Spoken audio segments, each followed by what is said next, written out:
Hello dear subscribers, today I will tell you how you can easily fix this error. So here you can see it. The iPhone could not be restored and unknown error occurred. 21. So how you can fix it? So for fixing it, first thing you need to try just check your macOS updates. So just go to App Store and just check if you have available updates or not. So another thing you can try, just tap on Apple logo, just choose restart and just submit restarting your computer. So, and if you still have this error, so just try to update your iPhone to the latest software.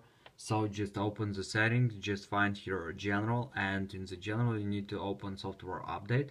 So now just wait until it will check for updates, and here you will see available updates for your iPhone. So if you have it, just download and install them on your iPhone.